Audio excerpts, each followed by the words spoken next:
अगली खबर हमारी क्या है आपको बताएं। दिल्ली एक बार फिर से हुई है धुआं। इस खबर पर भी नजर लगातार।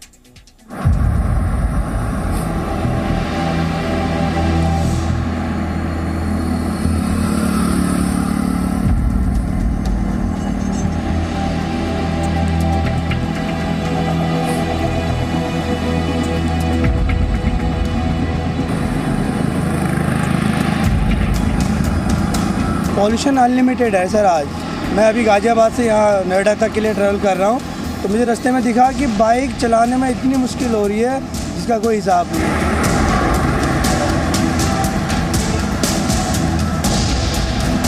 सारा प्रदूषण है जो धुएं की वजह से है, पटाखों की वजह से है। दमची जैसे लग रही है, जैसे दमची घुट रही है, आँखों में वैसे आ रही है।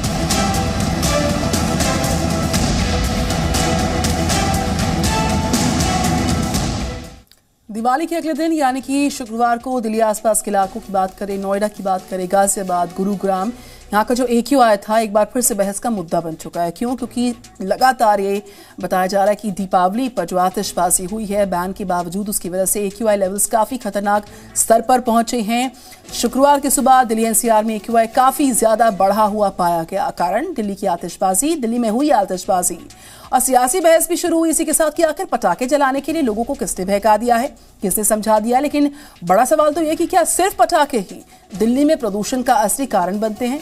क्या दिल्ली में गाड़ियों से निकलने वाला धुआं, पराली का जलना, इंडस्ट्रियल पोल्यूशन, ये सब प्रदूषण का कारण नहीं है क्या?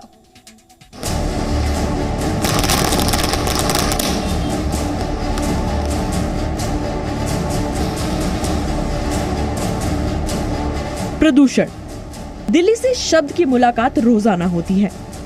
फर्क सिर्फ इतना है कि दिल्ली को प्रदूषण का ध्यान बस दिवाली के आसपास ही आता है। दिवाली से पहले और दिवाली बीत जाने के कई दिन बाद तक प्रदूषण उसी तरह गायब हो जाता है जैसे धुंध में गाड़ियां।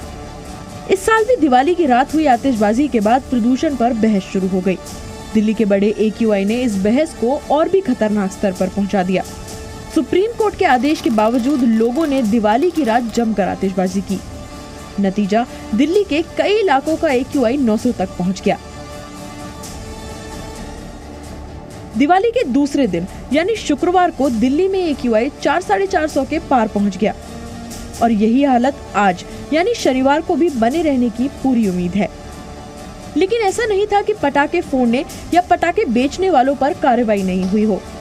दिल्ली पुलिस के मुताबिक पटाखे जलाने की 1143 कॉल मिली। वहीं पटाखे जलाने को लेकर 210 FIR दर्ज की गई। पुलिस ने 143 लोगों को गिरफ्तार भी किया। दिवाली की रात पुलिस ने 19,702 किलो पटाखे भी जब्त किए। इस बीच दिल्ली की राजनीति में ये मुद्दा भी गर्मा गया कि आखिर पटाखे किसने फोड़े। दिल्ली के पर्यावरण मंत्री गोपाल राय ने दिल्ली की इस हालत के लिए बीजेपी को जिम्मेदार ठहरा दिया और कहा कि बीजेपी के लोगों ने पटाखों को धर्म से जोड़कर पटाखे जलवाए।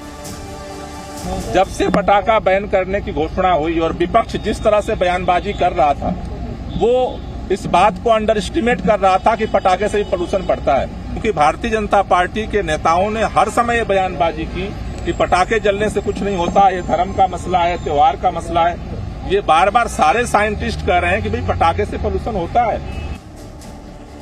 लेकिन क्या सचमुच पटाखे ही दिल्ली के प्रदूषण का असली कारण है? इस सवाल के बारे में सोचने से पहले इन आंकड़ों पर नजर डाल लीजिए। गाड़ियों के धुएं की वजह से दिल्ली में 28% प्रदूषण होता है। धूल मिट्टी से 17% प्रदूषण होता है। कारखानों की गंदगी के कारण 30% प्रदूषण होता है। खुले में कचरा जलाने की वजह से 4% प्रदूषण होता है। डीजल और जनरेटर की वजह से 10% पॉल्यूशन होता है और पावर प्लांट के कारण भी 11% प्रदूषण होता है। बाकी 364 दिन पटाखे नहीं जलाते, लेकिन इन कारणों को अनदेखा करके सभी का फोकस सिर्फ दिवाली के पटाखों पर होता है। सर, इसका जो मेन रीजन होता है देखा गया है, वैसे तो क्लाइमेट चेंज सबसे ज़्यादा तो इसका जो इफेक्ट आ रहा है वो क्लाइमेट चेंज का है। जिसमें चाहे आप वाहनों से निकलने वाला चाहे वो प्रदूषण हो, चाहे ये खेतों में जलाई जा रही पराली का हो या चिमनियों वगैरह जो फैक्ट्रियाँ वगैरह, सभी का योगदान है। वैसे हम ये नहीं कह सकते कि सिर्फ वाहन चलने से ही प्रदूषण होता है। प्रदूषण कई प्रकार से फैला गया है, लेकिन सबसे बड़ा रीजन जो क्लाइमेट चेंज। प्रदूषण से केवल सांस की ही बीमारियां नहीं होती, बल्कि प्रदूषण कोरोना संक्रमण के फैलने का भी बड़ा कारण साबित हो सकता है। दिल्ली एम्स के निर्देशक डॉक्टर गुलेरिया ने भी प्रदूषण से कोरोना संक्रमण बढ़ने का खतरा बताया है। दिवाली के आसपास और सर्दियों में पोल्यूशन लेवल बहुत ज्यादा खराब हो जाता है, एयर पोल्यूशन बहुत सीवियर रेंज में पहुंच जाता है और इससे हमने भी देखा है और कई स्टडीज ने ये दिखाया है कि बच्चों में और एडल्ट्स में काफी हद तक इससे बुरा प्रभाव पड़ता है। हमने एक स्टडी की है जो हमने फॉलोअप किया देखने के लिए कि पूरा साल भर हमारे यहाँ एडमिशन्स जो है बच्चों में और एडल्ट्स में का रेस्पिरेटरी प्रॉब्लम के साथ कितनी होती है और हमने ये देखा कि जब भी पोल्यूशन लेवल हाई होता है उसके कुछ दिन के बाद एकदम इमरजेंसी विजिट्स जो हैं रेस्पिरेटरी प्रॉब्लम्स की बढ़ जाती हैं। प्रदूषण दिल्ली के लिए नई बात नहीं है, मगर फर्क सिर्फ इतना है कि दिल्ली में अब तक इसे काबू करने या फिर कम करने पर काम शुरू नहीं हुआ है। सरकार की जिम्मेदारी है कि इसे कम करने के लिए उपायों के बारे में सोचें और लोगों की जिम्मेदारी है कि सरकार का साथ दें। लेकिन अब तक दोनों ओर से इसको रोकने के लिए गंभीरता नहीं दिखाई गई है। लेकिन समय रहते दोनों को ही अपनी जिम्मेदारी को समझना होगा, वरना ऐसा ना हो कि बहुत देर हो जाए। ब्यूरो रिपोर्ट, जी मीडिया। तो जिस तरीके से दीपावली पर आतिशबाजी हुई, क्या वही सिर्फ AQI के खतरनाक सर के लिए जिम्मेदार है? ऐसे बहुत सारे संगीन सवाल। बहरहाल हरीश मेरे साथ हैं, वो दिल्ली से रिपोर्ट करें। Very good morning Harish. जिस तरीके से AQI के खतरनाक लेवल्स है दिल्ली NCR समेत तमाम इलाकों में, सवाल ये है कि जो पोल्यूशन कंट्रोल बोर्ड है उसकी जिम्मेदारी और साथ ही साथ इसकी रोकथाम के लिए जिन इफेक्टिव मेजर्स को उठाना चाहिए, क्या वो वक्त रहते उठाए गए? देखिए बिल्कुल, और ये अनुमान पहले ही लगाया गया था कि दिल्ली में दिवाली के बाद पॉल्यूशन का लेवल जो है एक बार फिर गंभीर श्रेणी में आएगा। पिछले साल भी पटाखों पर बैन लगे थे और दिवाली से एक दिन पहले जो AQI लेवल था वो 300 के आसपास था। अगले दिन वो बढ़कर दिवाली के अगले दिन वो बढ़कर 400 के पार हो गया। यही हालात हमने इस बार भी देखे।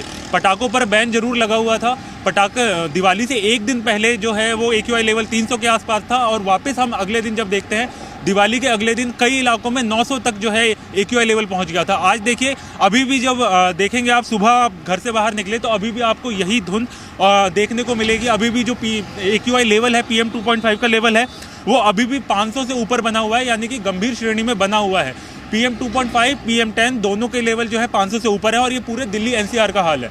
कल जैसे दिल्ली पर्यावरण मंत्री ने भी बताया कि दिल्ली में पॉल्यूशन का इस वक्त का सबसे बड़ा कारण पराली का जलना और साथ में पटाखों का जलना है। लेकिन सबको पता था ये, लेकिन फिर भी इसको देखते हुए क्या इफेक्टिव जो स्टेप्स उठाने थे वो उठाए गए? तो जवाब अभी है कि नहीं, क्योंकि कल जो है स्मोक गन जो है वो दिल्ली गवर्नमेंट की तरफ से लगाए गए हैं। तो जहां जिन इलाकों में पॉल्यूशन का लेवल बहुत ज्यादा है वहां पर स्मोक गन लगाए गए हैं। नजर लगातार है, खबर हम लगातार कवर करते रहेंगे। AQI लेवल्स कितने खतरनाक स्तर पर पहुंच चुके हैं और अगर जो जी न्यूज को उस वक्त लोग देख रहे हैं जो दिल्ली NCR में बसते हैं, उनको सावधानी के साथ सुरक्षित रहना जरूरी है। इसलिए सावधान रहिए, सुरक्षित रहिए और सेफ रहिएगा। फिलहाल हम रुक रहे हैं। हरीश, शुक्रिया आपका। खबर पर नजर लगातार, लेकिन जी न्यूज पर वक्त एक छोटे से ब्रेक का। Presenting B News app available on Google Play and App Store. Download it now.